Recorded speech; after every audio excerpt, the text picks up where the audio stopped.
할렐루야, 성도 여러분, 오늘도 주님의 기쁨과 평안이 넘치는 출근길이 되시기를 기원합니다. 오늘 제목은 오페일레마타 하마르티아입니다.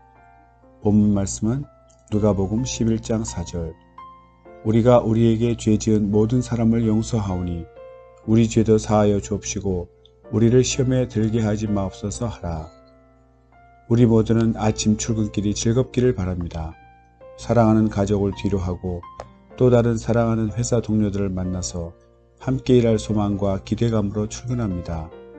과연 우리는 활짝 열린 마음, 기쁜 마음으로 집을 나서고 있습니까?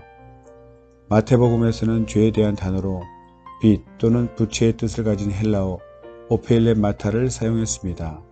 마태는 주님의 말씀을 그대로 썼다고 봅니다.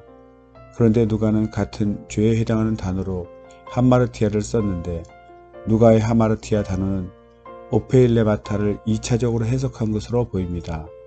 즉 누가는 은유적 의미가 담긴 빚 오페일레마타이란 단어보다는 그 뜻을 보다 분명히 전달하기 위해 하마르티아를 사용한 것으로 보입니다.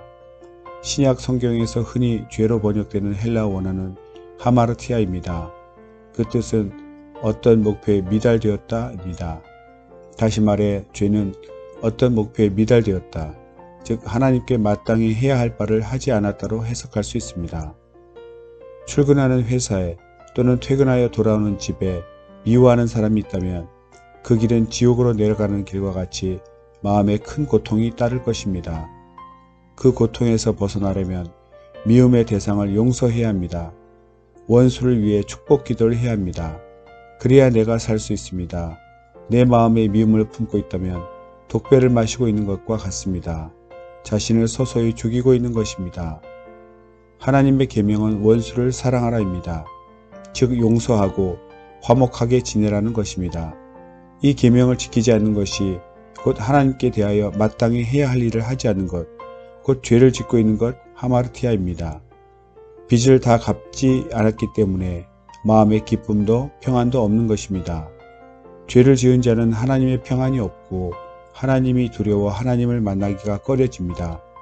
생명으로부터 멀어져 생명이 고갈되어 더욱더 사망 권세 아래로 빨려 들어가게 됩니다. 빚진 자는 빚을 다 갚기까지 자유가 없습니다. 빚을 다 갚고 해야 할 일을 다 끝냈을 때 자유를 누릴 수 있습니다. 자유할 때 기쁨이 있고 평안이 있습니다. 혹시 내 안에 누군가를 용서하지 못하고 여전히 미워하고 있습니까?